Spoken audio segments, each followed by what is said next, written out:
Hi everyone, welcome to Honey Drops Tarot. This is a reading for the collective or anyone who comes across it. Collective, thank you so much for being here. Thank you for all of your likes, shares, and subscribes. I truly appreciate it. Just a quick note, please do not fall for any scammers. I will never reach out to solicit for a private reading. I do offer private readings, and if you're interested in signing up for one of those or in making a donation, you can find that information in my Buy Me a Coffee link, my official Instagram and TikTok all listed in the About section of my YouTube page, and I thank you so much in advance. I hope that all of you are doing well. I'm starting a new kind of bonus series on my channel, journeying through the major arcana. And today's installment, if you have found yourself here, you have found yourself in the energy of number 4, the Emperor. This is no joke energy. The Emperor is the power of all 4 kings of the tarot. It's the ultimate divine masculine. We all have divine feminine and masculine energies within us. It does not speak towards gender, but speaks towards kind of energetic frequency. And the divine masculine, somebody who is really in touch with their power center. It's very focused on the lower chakras, but especially the solar plexus, the root, and the sacral. When you are in Emperor energy, you're in a power position. You're somebody who knows who they are. You may be in control of a lot of situations in your life. You might run teams, be a big boss, be an authority figure in a social group. You are somebody who enjoys having control and wields that power very carefully. So when we sit in our Emperor power, we're sitting in a space where we know exactly what we're talking about. We know what we want and we know how to get there. So I'm speaking to a collective today who is very determined, very fiery. It's an Aries energy. It's related to Aries in the zodiac. Somebody who is a go-getter, unafraid. Which is not to say that Aries aren't afraid, but you know, they're the beginners of the zodiac. They're the babies of the zodiac, and so they don't know fear in a certain sense, in a kind of cosmic sense. They're the trailblazers, they're the taskmasters, they're the ones that are willing to put their reputations on the line because they believe so wholeheartedly in a singular focus or a singular mission. So that's kind of a little bit of the Emperor energy in a nutshell. But how it applies to you today, we're going to find out through the reading. I'm going to be using 3 decks, as you could see, with the first one for the overall energy, the White Witch Tarot. For the base spread, the What We've Forgotten Oracle deck. And for the tarot, the Artist Decoded. The cards have been pre-shuffled. This is for the collective, identifying with the Emperor energy. I'm going to get 3 cards for the base spread. The first one will be the Where We've Been card. The second one, Where We're Going. And the third card will be Advice from Spirit. And then I'll take the clarifiers from the tarot. This is for the collective, please, Spirit. Anyone identifying with the Emperor energy. So it's kind of strange because it's like, well, who wouldn't want to identify with the Emperor energy? That's a different question. Who would want to identify with it and who does identify are 2 different things. Who embodies the Emperor energy and who wants to embody the Emperor energy, 2 different things. Right? Sometimes, you know, I'll give you an example. You know, I lead teams at work. I lead my team, and then sometimes I lead others. There are moments in my life where I don't want to lead anybody. I just kind of want to be left alone. It's exhausting being in the lead all the time. You see this in bird migrations. When, you know, there's always somebody in the front. There's a bird in the front. As the birds make that V formation and they fly through the air, it's very aerodynamic. But that bird in the front takes the brunt of all of the force of the wind. so that the others in the back have an easier time. That's why they often switch off. When the bird in the front is losing their momentum, they switch off and another bird takes its place.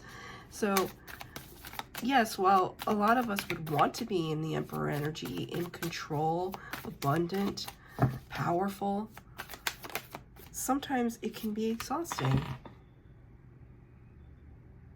Sorry, something on my desk just fell. Trying to figure out what it was. I don't see it right now.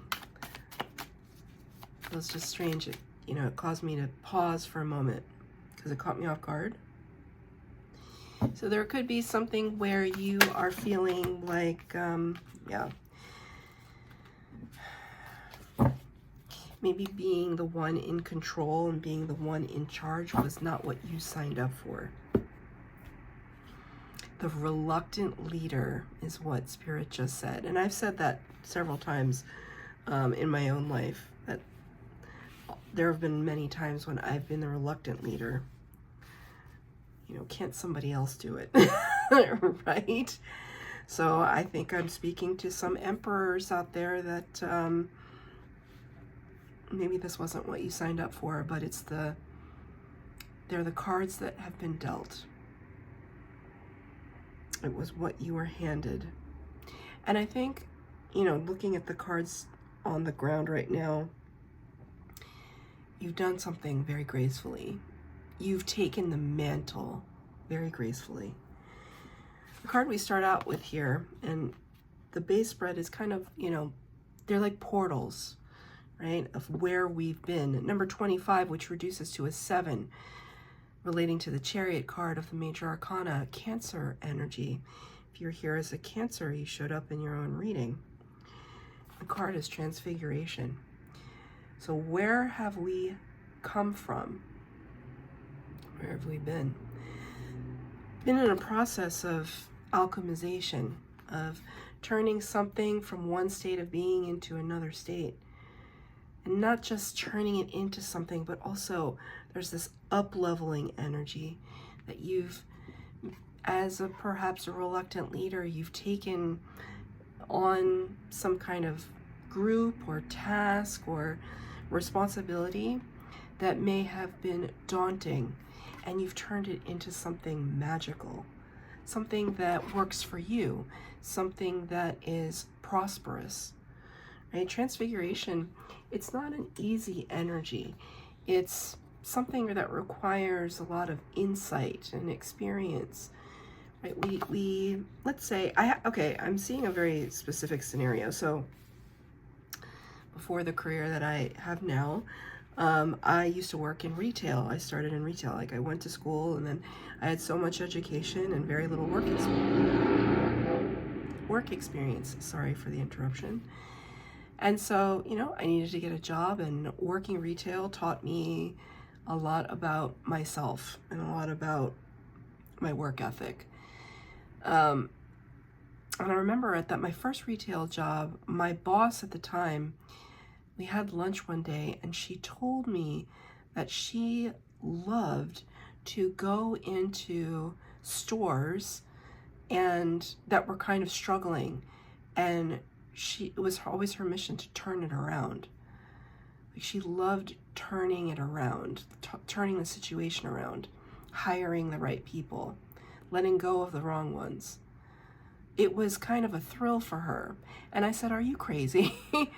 Why would you knowingly go into a situation that could be deemed as a problem child?" But for her, it was a challenge. It was one that she got a lot of satisfaction out of, because when she did turn it around, when the store was prosperous, successful, profitable, it gave her a huge sense of pride. And then she would move on to the next store, right? So there are a lot of people actually in my life that I know that are like that. They look at something and they say, "You know what? I'm going to turn it around. I'm going to up-level it. I'm going to put my stamp on it. I'm going to put those processes in place that I know will work, but also use a little bit of my experience, my intuition, to guide me in that endeavor." And I feel as though you did something similar as well, collective. That there was a situation where you were kind of thrust into it, and then you turned it around. Maybe to the shock and awe of everyone around you who didn't think you could do it, or didn't think anybody could do it. Maybe it had nothing to do with you couldn't do it, but maybe they didn't think anyone could. And this can apply to so many situations. Specifically, I'm seeing a church with a situation where maybe you didn't have a lot of parishioners. There weren't a lot of people that were participating.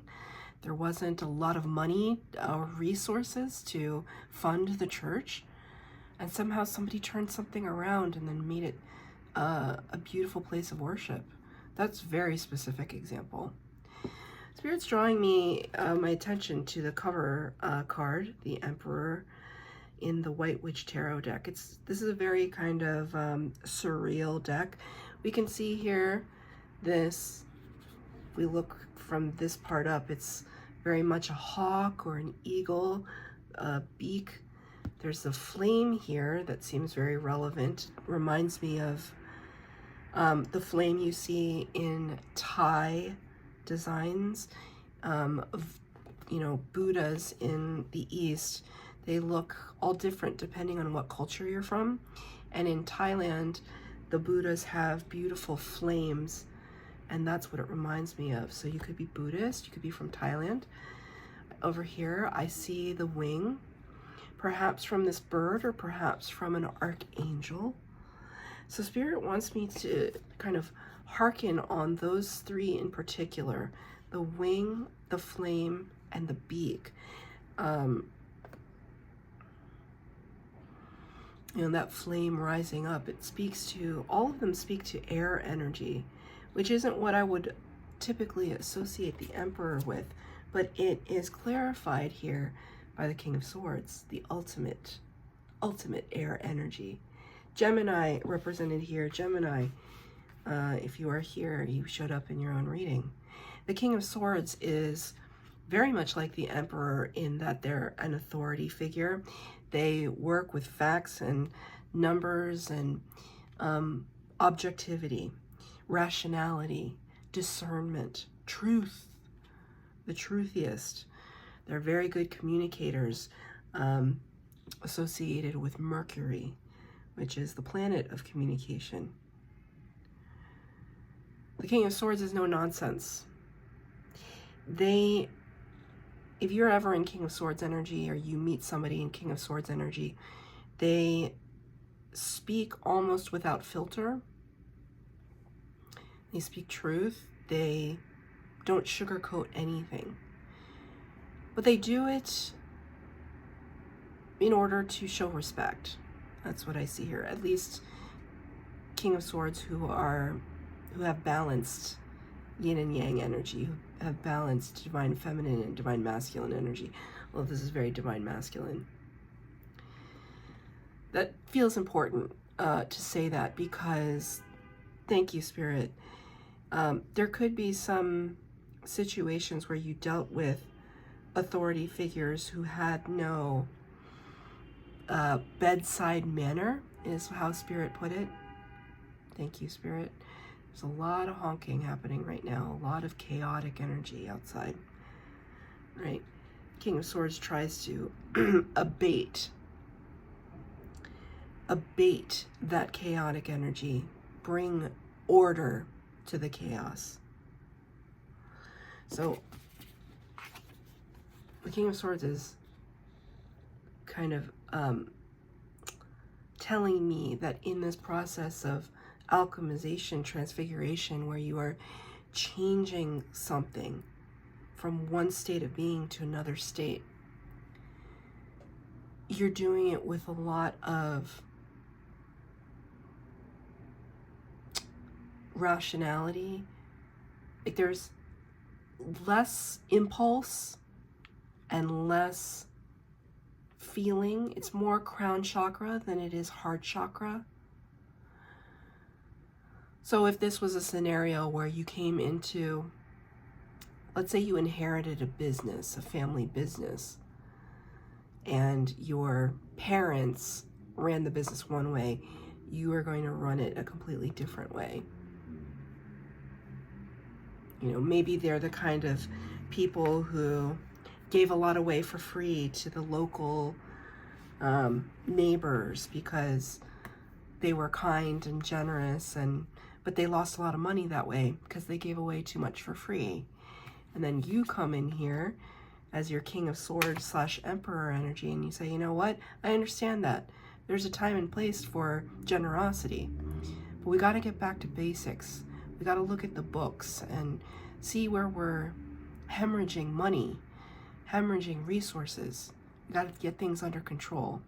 And once we get into that space of abundance, then we can be a little more generous. We can offer deals. We can have special days that are full of outreach and community-based. But for now, let's look at the books. Let's look at the numbers. Let's look at what makes sense for business, right? And that's just an example. If it's business, if it's, let's say it's a friendship group. We're seeing that, all we ever do is go out drinking, partying, but we're getting older now. And maybe it's time we start thinking about our future. We take ourselves seriously. We get together, we support ourselves, but we also support our future success. So maybe this is you coming in and taking the lead on that and saying, hey, you know what? I want to start an entrepreneurial group, and I want us to get together once a month and then discuss what our investments are and where we're focusing our time, where we are up-leveling ourselves through taking classes and education, or broadening our horizons. Where do we plan on traveling, and what do we hope to learn through that travel, to experience there, right? There are people that do this. I don't do this. I'm not a part of these, but I have friends that are part of these kinds of groups. I mean, maybe I should be a part of one of these kinds of groups. But there are people that I know that do this. They get together once a month and they talk about their finances with their friends. Because we can't know everything. We can't do everything. So why not draw upon trusted resources, people that have proven, hey, you know what? I bought my first house at 25 or whatever it is. And I want to help you buy your first house at 30. So it's some kind of energy like that where it's I feel as though in the past, this, where we've been, I feel it's very 3D based. It's very material world based. Where we're going though, it feels very cerebral, spiritual almost. Number 39, which reduces to an 11, which corresponds to the Libra Justice card. Libra, if you are here, you showed up in your own reading, and the word is vibration. Vibration. So to me, that speaks of frequency, alignment, the magician energy, right? We've talked about the magician earlier on this series, this projection of thoughts becoming things. Emperor energy, by the time we reach the Emperor, we understand that magician energy and we use it to our advantage. We become in alignment with that end goal, that which what we want. How am I trying to say that? There's like a turn of phrase and I was getting tripped up on it. That which we desire, we bring into alignment with ourselves. We attract it towards us. But with the Emperor, we go after it.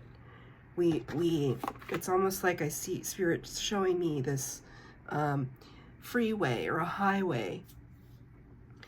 And you're on that highway and it's understanding which exit to get off of in order to align yourself with the right path. Right? We're all on this highway together. We all have a different path that is unique and tailor-made to us. Where you're going is really stepping into that power, understanding that you have a path, first of all. Some people don't even know what it is.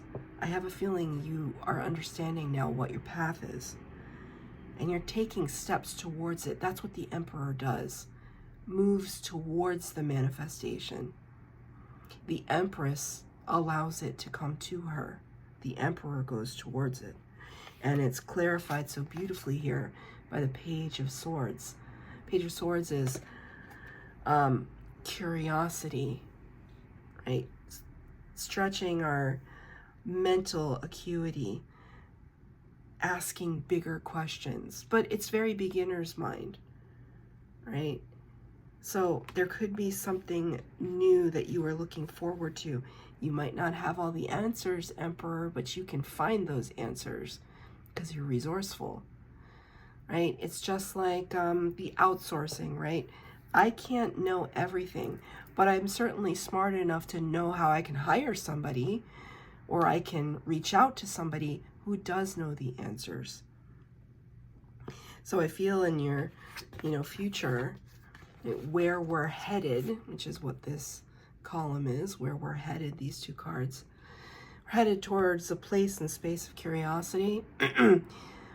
We're looking, we're asking questions, pertinent questions, directed questions. The sword suit, right? You have all, now that I'm realizing it, the 3 tarot cards are all the suit of the swords. So you're really in the cerebral, the head space, in terms of how you are refining your processes as an emperor. So the emperor doesn't just work in the head space. They also work with the heart, the soul, right? They work with courage. They work with impulse. So they're not just thinking, they're also acting. But I see with these clarifying cards, you're acting with a lot of intelligence. It's not just about instinct, although there's nothing wrong with instinct when we can trust it, when it's proven itself to us. Right? So Spirit wants me to talk about that, because when we talk about instincts and intuition, sometimes we can get confused. My intuition is telling me to go in this direction, but the last time I did it, I was really wrong, right? The intuition will never lead you astray, but you have to work with your intuition enough for it to prove itself to you. So what does that look like? Your intuition could be telling you to move to the left, but that might be a longer path. And so your cerebral mind, your thinking mind, overrides your intuition and says, right is a more efficient way. If we go right, it's more efficient. But if you had gone left, you would have seen the scenic route. You might have taken longer, but you would have learned more. And you realize that on the other side of the path. So we have to learn how to test our intuition every once in a while. And when it proves itself to us time and time and time again, that's when we can really allow it to direct us.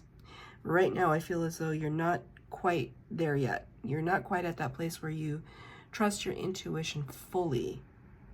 You know that it works for you, but you're not trusting it fully. And so here comes the swords energy, the cerebral mind, to assist you. Now, neither is wrong or right.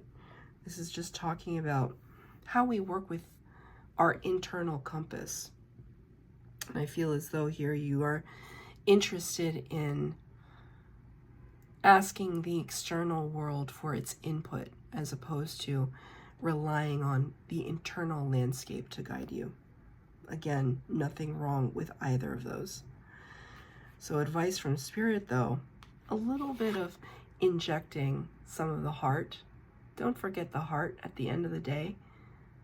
Number 33, which is a master number, courage. Now I'm thinking of, very interesting. I'm thinking of the Wizard of Oz. And it's so interesting because in the Wizard of Oz, it was the cowardly lion that needed courage. But he was the one that sang, "If I Only Had a Brain." The one that didn't have a heart, or didn't think he had a heart, was the Tin Man. And there's something to it. Wizard of Oz might be relevant to you. It's certainly relevant to me. But there's this, again, dichotomy or push and pull, this tension between the heart and the head. The Cowardly Lion needed his courage, but he was hung up on the fact that he didn't think he was smart enough to do anything, so he never did until he met Dorothy. Right? So there's something to it that Spirit is saying that we can never and should never forget what it is that we love, what it is that we feel, especially when we're sitting in Emperor energy. When we're sitting with the Emperor, the power of the Emperor, we need to use our hearts more than ever in order to exhibit compassion, because we have so much power. It's important to use it compassionately, not to dominate over others, but rather to rally people together to achieve an end goal. If we see a lot of examples right now of Emperor energies that are absolute megalomaniacs, totally kind of working from an egoic space. So we ourselves have to combat that and draw upon, I see this flame here, draw upon our higher selves, our more spiritual side, to influence us. It only makes us more powerful. It makes our reach more broad and extensive. The Courage card here is represented by the Ten of Swords. It's clarified by the Ten of Swords in reverse. It's a brutal card. Ten of Swords in the upright talks about backstabbing, being flattened, being at our wits' end, just totally kind of on the ground and feeling like we have nowhere to go. It's a brutal energy. It's only rivaled by the Three of Swords, which is the Heartache, Heartbreak card. The card is in reverse though. So it's kind of like saying, you know, because the Ten of Swords has passed through this Three of Swords. So it's all wrapped up in this card. The overthinking, the agonizing, the anxiety, the heartache, the heartbreak, the betrayal, any of those difficult energies that we find ourselves replaying over and over in our minds. Spirit is now showing me this heart as something that it's almost like this blue heart. It's like water washing over this situation. Not just showing compassion, but showing forgiveness. Spirit is asking you to find yourself in a place of forgiveness. I see a very specific scenario of somebody who has up-leveled themselves to Emperor energy, who came from very humble beginnings, perhaps even abusive beginnings, where somebody told them that they would never amount to anything.